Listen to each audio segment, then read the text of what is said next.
नाज़रीन, असां मीरपुर ख़ासि जे गुलनि ऐं ॿूटनि वारी हिन शहर खे अलविदा करियूं था। असां जी रवानगी आहे उमरकोट, जिते उमरकोट खे ॾेखारींदासीं। उन सां गॾोगॾु उमरकोट जूं जेके ॿियूं शयूं आहिनि ऐं खाइण पीअण जा खाधे जूं शयूं आहिनि या तारीख़ी माॻ आहिनि, उन्हनि खे ॾिसण जी कोशिशि कंदासीं। तव्हां असां सां गॾु रहिजो। अचो त पाण उमरकोट हलूं।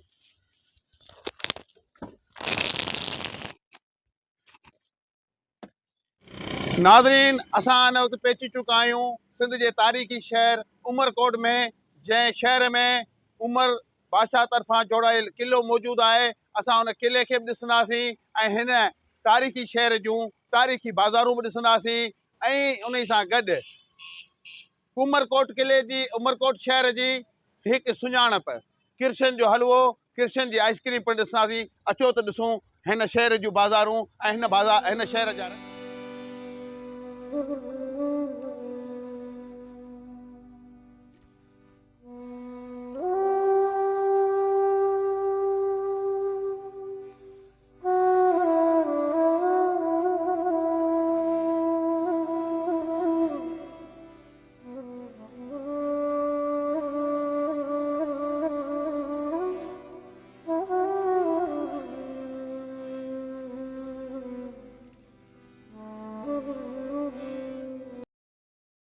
उमर बादशाह जे तरफ़ां जोड़ायल उन क़िले में पहुची चुका आहियूं, जेको क़िलो हिकु तारीख़ी क़िलो आहे।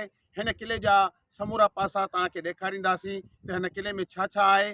म्यूज़ियम आहे, उहे क़ैद खाना आहिनि जंहिंमें मारियूं खे क़ैद कयो वियो ऐं उन जी नए सर वरी हिकिड़ी मरमत थिए पई या नए सर उन जी अॾावत थिए पई। इहे सभु शयूं तव्हांखे हिन कैमरा जे अॻिसां ॾेखारींदासीं। नाज़रीन, हीअ उहो क़ैद खानो आहे जंहिंमें उमर बादशाह मारवी खे हाणे क़ैद कयो ऐं मारवी घणो अरसो हिते क़ैद काटियो, पर पंहिंजे पवारनि जी प्रीत खे न विसारियो, उनखे यादि कंदी रही। संदसि हुबल वतनी जा मिसाल अॼु बि दुनिया में मशहूरु आहिनि।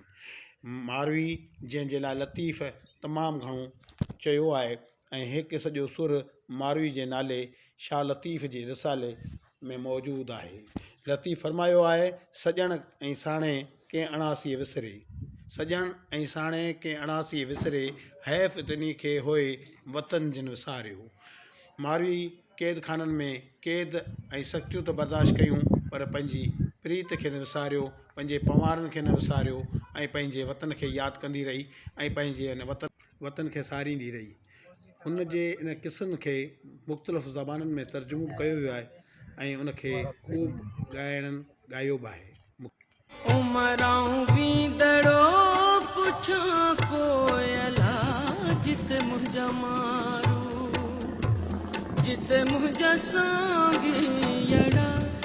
क़िले अंदरि मौजूदु हीअ क़दीम मस्जिद बि पंहिंजी तारीख़ पाण ॿुधाए।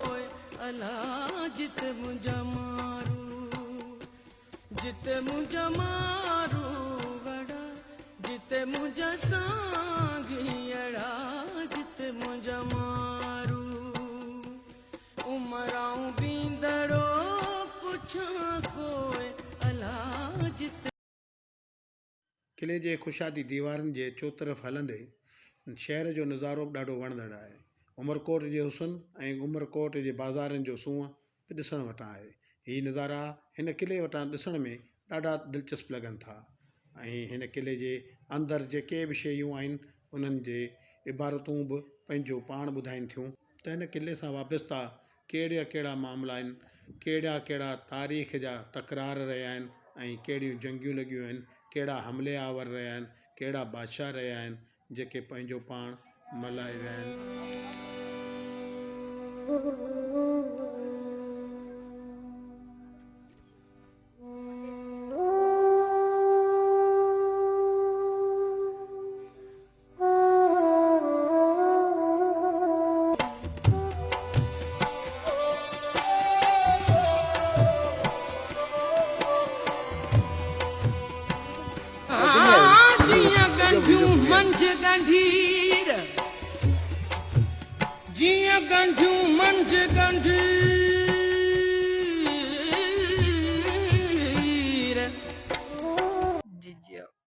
नाज़रीन, ही क़िले जे विच ते थोरी ऊचाई ते ही तोपखाने जो मंज़र आहे जितां तोबूं हलाए ॿारहीं हमले वारनि सां मुक़ाबिलो कयो वेंदो।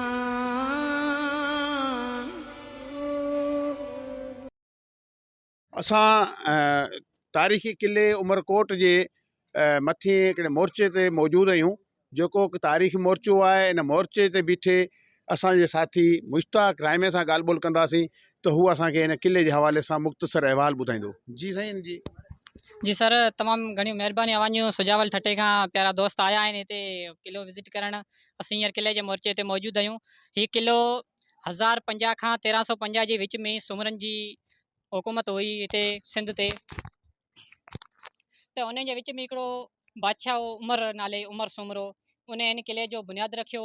उन खां बाद में 1341 धारे हिते कलोड़ा आया हुआ, जिन हिननि किले ते कब्ज़ो कयो। हुन खां बाद में काफ़ी हुक्मरान आया विया, कई कब्ज़ा थींदा रहिया। हुन खां बाद में हिन किले जी हींअर जेका असां सवाल कयो आहे मौजूदा सूरत हाल वग़ैरह, माशाल्लाह मरमती कमु जेको आहे हू सॼो जारी आहे। तमामु बहितरीन तरीक़े सां कमु वग़ैरह थिए पियो। हींअर पहिरीं पुराणो म्यूज़ियम हिते हूंदो हो, हू हींअर कन्वर्ट थी वियो आहे, न्यू म्यूज़ियम ठही वियो आहे। ऐं माशाल्लाह तमामु सुठो कमुकारु हिते जेको आहे अञा अंडर कंस्ट्रक्शन आहे। ऐं माण्हू तमामु घणो परे परे खां, कराची, हैदराबाद, ठटो, सुजावल वग़ैरह खां, पूरी सिंध जा, बल्कि सिंध खां ॿाहिरां जेके माण्हू आहिनि हू बि उमरकोट जो ई तारीख़ी मार्ग ॾिसणु ईंदा आहिनि। बिल्कुलु जी हा, अदर कंट्रीज़ जा विज़िटर आहिनि, उहे बि ईंदा आहिनि हिते। फॉरेन जॾहिं हिते फॉरेनर्स ईंदा आहिनि उमरकोट जे किले, ऐं हितां खां बाद में पोइ कारूंजर नगर ते वेंदा आहिनि। असांखे तमामु सुठो फील थींदो आहे। असां हिकिड़ो तारीख़ी मार्ग जेको तक़रीबन 700 खां 800 साल या 900 साल जेको पुराणो आहे, मतिलबु त 1050 खां 1350 जे विच में जंहिंजो बुनियादु उमर सुमरे रखियो, मतिलबु त एतिरो 700-800 साल पुराणो जंहिं उमर सुमरो जेको मतिलबु त भालवा खां मारवी खे हिते वठी आयो, क़ैद कयो, हिते क़ैद खानो बि आहे। ऐं उन में जॾहिं असीं पढ़ूं था, मारवी असांजे थर जी हुई, असीं उहा हिस्ट्री पढ़ूं था, तमामु घणो इंजॉय कंदा आहियूं, तमामु घणो असांखे मतिलबु त मज़ो ईंदो आहे। नाज़रीन, हीअ आहे उमर बादशाह जी राशगाह। हीअ उमर बादशाह जी राशगाह बि किले जे पूरे विच ते आहे, जेका जेतिरे पंहिंजे वक़्त जे हिसाब सां ॾाढी सुहिणी ऐं बहितरीनु इमारत ठहियलु आहे। नाज़रीन, असां हाणे तव्हांखे उन म्यूज़ियम जे तरफ़ वठी वञी रहिया आहियूं जेको उन किले में मौजूदु आहे। हिन किले सां वाबस्ता समूरीनि शयुनि खां तव्हांखे आगाह कंदो। उन में ॾाढा दिलचस्प रंग आहिनि। उन में वेस, वॻा, तारीख़ी शयूं, नवादरात ऐं खोड़ सारी मालूमात इन में मौजूदु आहे।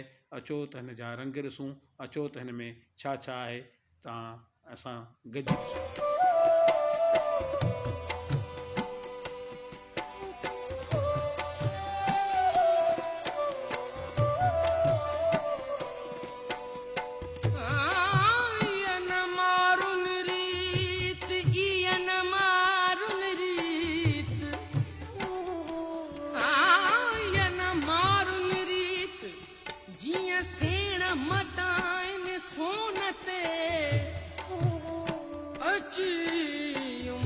कोट में कंदियस कान कुरीत, अची उमर कोट में कंदियस कान कुरीत, पखन जी प्रीत माड़ी असीं न मटियां। उमर अछो कपड़ा काणियारियूं कीअं कनि, जनी जा थरन में वरथा भेण सहन, हुई जे हक भञने से कीअं सतियूं सूमरा। उमराऊं बींदड़ो पुछां कोयला, जिते मुंहिंजा मारू, जिते मुंहिंजा मारू वड़ा, जिते मुंहिंजा सांघियड़ा, जिते मुंहिंजा मारू। उमराऊं बींदड़ो पुछां कोयला, जिते मुंहिंजा मारू।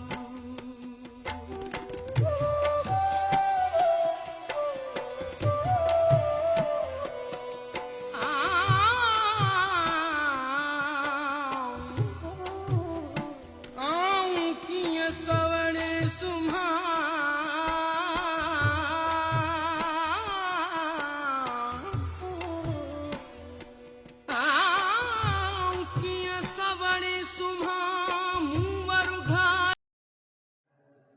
हे अकबर बादशाह जे दौर जा हथियार आहिनि ऐं अकबर बादशाह जे दौर में हे जंग विड़ण लाइ इहे हथियार कतब आंदा वेंदा हुआ। उन्हनि में तलवारूं बि आहिनि, तेग बि आहिनि, ढाल बि आहे। ढाल सां गॾोगॾु हे उहे ज़रे आहिनि जेके मर्द जवान वेड़ू पंहिंजे जिस्म ते पेरे मैदान में लही तलवारुनि सां गॾु जंग विड़ंदा हुआ। हे मूर्तियूं नंगर पार्कर मां ठाहियूं आहिनि। विष्णु लक्ष्मी नारायण जूं मूर्तियूं आहिनि। ॾाढियूं क़ीमती मूर्तियूं साम्हूं आयूं आहिनि। ऐं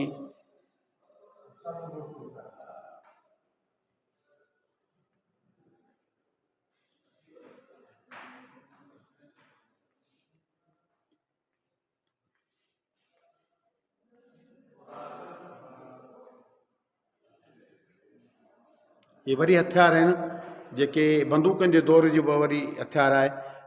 ही जॾहिं बंदूक जो दौरु शुरू थियो आहे त वरी बंदूक जा ऐं उन जे दौर जूं जेके बि शयूं हथियार तौरु इस्तेमालु थींदियूं हुयूं उन में चाकू बि वरी आहिनि, छुरियूं बि आहिनि।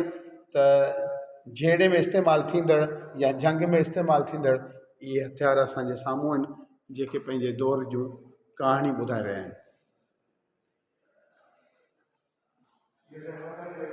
जी ही मंदर जो हिकिड़ो हिसो आहे जेको हुन म्यूज़ियम में आंदो वियो आहे। ऐं उन सां गॾोगॾु हे मंदरनि जूं उहे हिसा आहिनि उहे आसा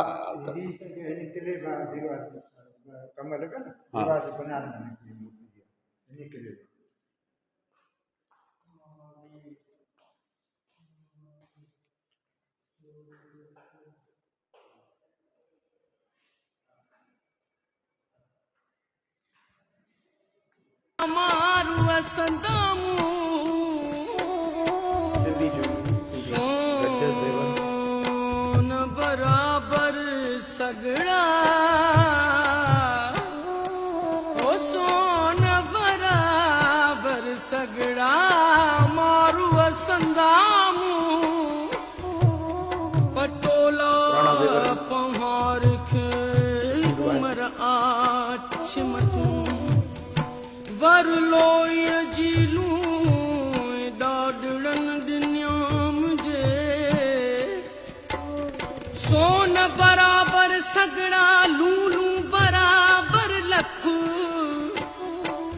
रुपो जंहिं रद कयो कूड़ तहीं थे कख मुंह मारूअ जो मखु रली खथो ऐं अजरक हिन में टे ई शयूं गॾु ॾेखारी पियूं वञनि।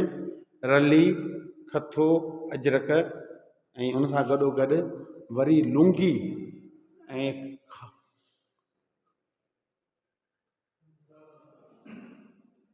खस ऐं अजरक। हीअ खस आहे जेका मशहूरु आहे थर जी खस ऐं हीअ लुंगी आहे जेका थर जी लुंगी मशहूरु आहे। वरी साॻिए वक़्तु हिन लुंगी जो हिकिड़ो ॿियो पार्ट तव्हांजे साम्हूं आहे। वरी हेठि खस आहे ऐं खस सां गॾोगॾु हीअ अजरक पिणु आहे जेका सिंध जी मशहूरु सक़ाफ़त तव्हांजे साम्हूं आहे।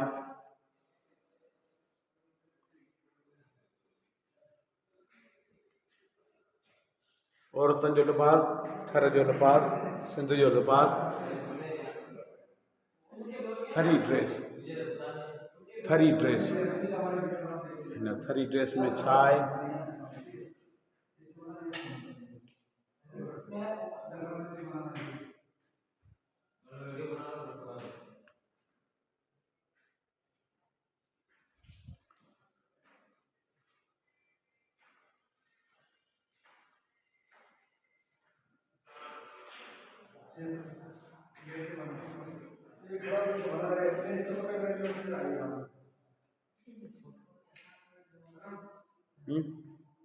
जिते मुंहिंजा सांगियड़ा जिते मुंहिंजा मारू उमराऊं बींदड़ो पुछां कोई अला जिते मुंहिंजा मारू। नाज़रीन, तव्हांखे उमरकोट जो क़िलो कीअं लॻो ऐं इन बाबति असांखे असांजे वीडियो जे कमेंट सेक्शन में आगाह कंदा कमेंट्स जे ज़रिए, लाइक जे ज़रिए ऐं पंहिंजे हिन चैनल खे सब्सक्राइब पिणु कंदा। नाज़रीन, तव्हां पार्ट 2 जो इंतज़ारु कंदा। पार्ट 2 में छा छा आहे, थर जा कहिड़ा रंग आहिनि, उमरकोट जूं नयूं कहिड़ियूं बाज़ारूं आहिनि, आशा बाज़ार किथे आहे, थरी बाज़ार छा आहे, ऐं उन सां गॾोगॾु थर जे हिकु नओं मिसाल जो उमरकोट में हिकु ज़बरदस्त जेको पार्क क़ाइमु थियो आहे उन ॾांहुं पिणु रुख कंदासीं। उन खां अॻु तव्हां असांजे चैनल खे सब्सक्राइब कंदा ऐं इंतज़ारु कंदा पार्ट नंबर 2 जो। उमरकोट जो पार्ट 2 जल्द तव्हां ॾिसंदा।